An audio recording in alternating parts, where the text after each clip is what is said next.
broken links, you have few option para ma-fix mo yan. Una-una, syempre, kailangan mo i-update yung link.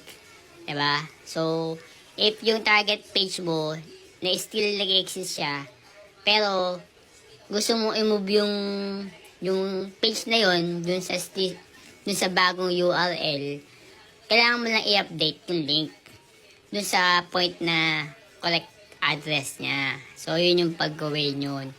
Yun yung update mo yung link, okay? Pangalawang pwedeng gawin dyan is yung redirect. Redirect mo na yung link, okay? So, yun yung mga possible.